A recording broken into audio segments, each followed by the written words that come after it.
Assalamualaikum warahmatullahi wabarakatuh. Apa kabarnya hari ini? Semoga dalam keadaan sehat walafiat, dibukakan hatinya sehingga dapat menerima segala kebaikan. Pada kesempatan kali ini kita akan membahas tentang melaksanakan pengurusan jenazah. Hidup di dunia ini tidaklah selamanya, akan datang masanya kita berpisah dengan dunia berikut isinya. Perpisahan itu terjadi saat kematian menjemput.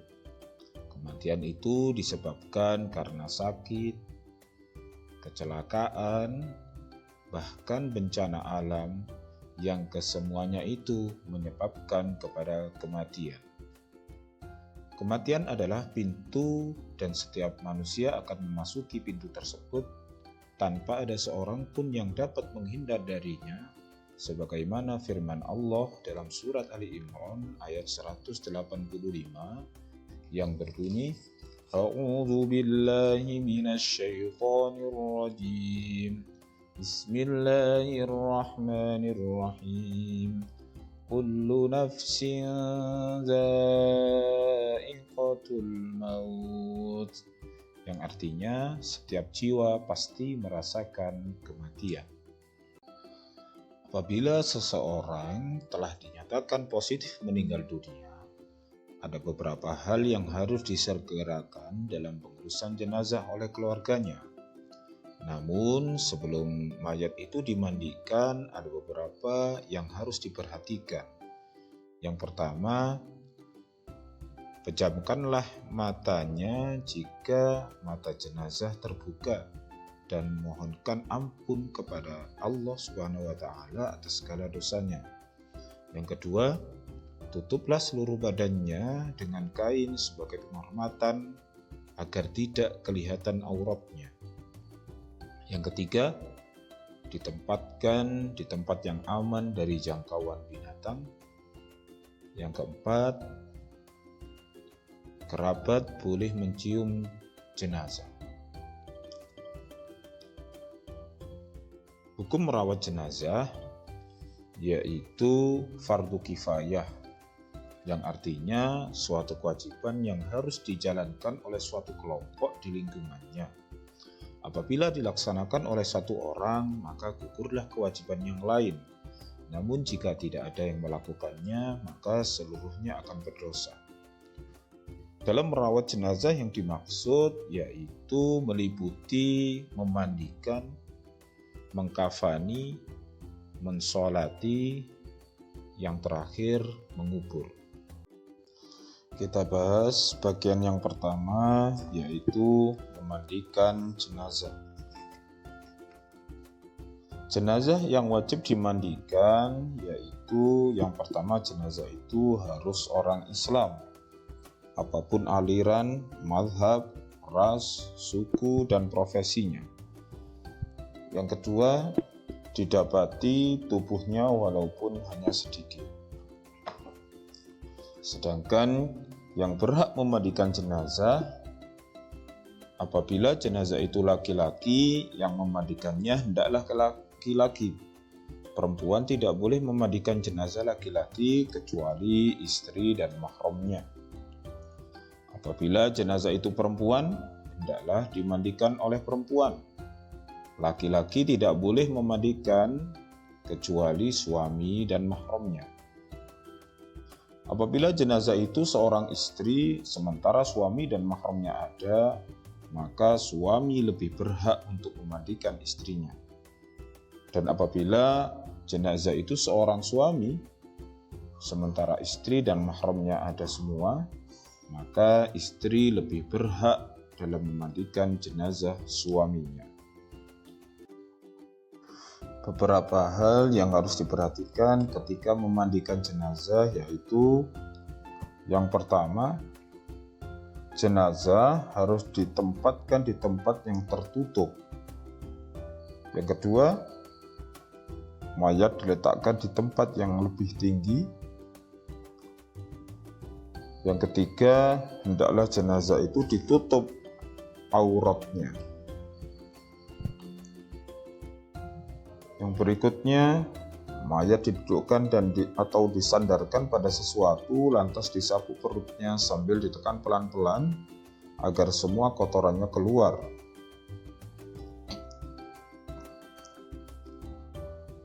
Selanjutnya, mayat hendaknya dibersihkan mulut serta giginya. Terus yang berikutnya memwudukan, setelah itu membasuh seluruh badannya, disunahkan dibasuh 3-5 kali.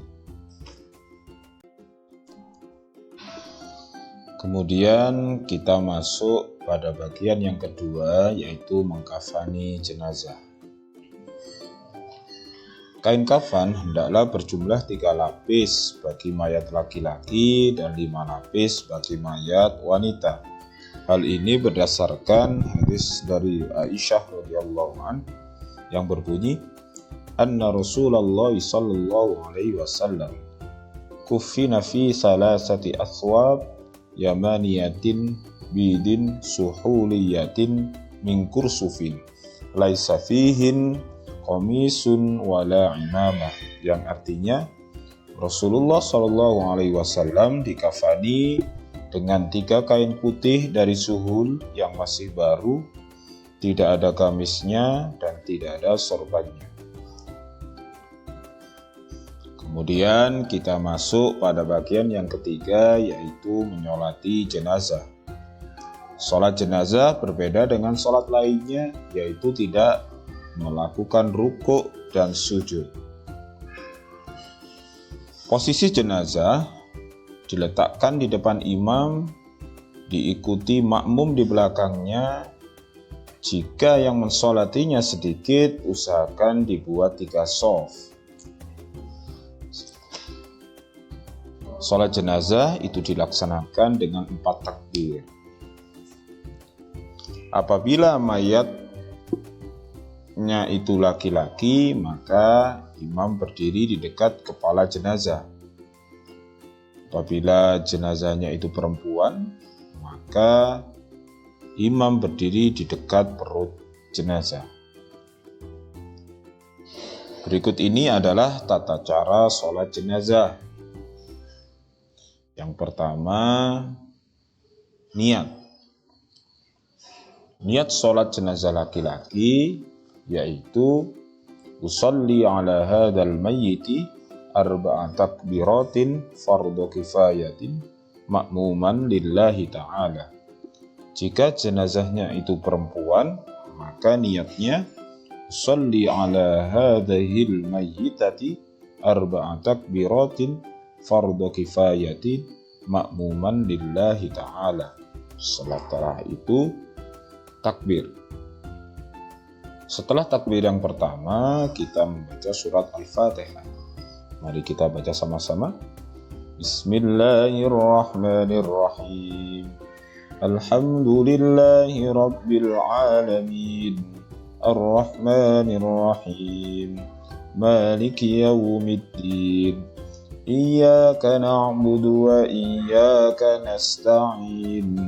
Ihdinas siratal mustaqim. Siratal ladzina an'amta 'alaihim ghairil maghdubi 'alaihim waladdallin. Amin. Setelah itu takbir. Setelah takbir yang kedua, kita membaca sholawat atas Nabi. Mari kita baca. Allahumma salli ala sayyidina Muhammad wa ala ali sayyidina Muhammad kama sallaita ala sayyidina Ibrahim wa ala ali sayyidina Ibrahim wa barik ala sayyidina Muhammad wa ala ali sayyidina Muhammad kama barakta ala sayyidina Ibrahim wa ala ali sayyidina Ibrahim fil alamin innaka hamidum majid. Setelah itu takbir. Setelah takbir yang ketiga, kita baca doa atas mayit. Allahumma ighfir lahu warhamhu wa'afihi wa'fu anhu wa akrim nuzulahu wa wassi' madkhalahu waghsilhu bil ma'i was-salji wal barad ونقه من الخطايا كما ينقى الثوب الأبيض من الدنس وأبدله دارا خيرا من داره وأهلا خيرا من أهله وزوجا خيرا من زوجه وأدخله الجنة وأعذه من عذاب القبر وفتنته ومن عذاب النار. Jika jenazahnya perempuan, hu-nya diganti ha. Seperti Allahumma ighfir laha warhamha wa'afiha wa'fu anha dan seterusnya. Setelah itu kita melaksanakan takbir yang keempat. Setelah takbir yang keempat, kita membaca doa atas mayit yang berbunyi Allahumma la tahrimna ajrahu wa la taftinna ba'dahu waghfir lana wa lahu wa li ikhwanina alladhina sabaquna bil iman ولا تجعل في قلوبنا غلا للذين آمنوا ربنا إنك رؤوف رحيم. Jika jenazahnya perempuan, hu-nya diganti ha. Seperti Allahumma la tahrimna ajraha wa la taftinna ba'daha waghfir lana wa laha. Yang selanjutnya yaitu mengucapkan salam sembari menoleh ke kanan dan ke kiri. Assalamualaikum warahmatullahi wabarakatuh. Yang terakhir, bagian dari perawatan jenazah yaitu menguburkan jenazah. Ada beberapa anjuran dari Rasulullah tentang penguburan jenazah. Yang pertama, hendaknya menyegerakan jenazah untuk dikuburkan. Yang kedua, sebaiknya menguburkan jenazah itu pada siang hari kecuali darurat seperti karena bau yang sangat menyengat meskipun sudah diberi wangi-wangian atau karena sesuatu hal lain yang harus disegerakan untuk dikubur. Yang ketiga, meluaskan lubang kuburan. Yang keempat, membaca doa ketika meletakkan jenazah yang berbunyi Bismillahi wa ala millati Rasulillah. Dalam riwayat lain Rasulullah membaca Bismillahi wa ala millati Rasulillah wa ala sunnati Rasulillah. Terima kasih telah bergabung di kelas ini, semoga ada manfaatnya. Assalamualaikum warahmatullahi wabarakatuh.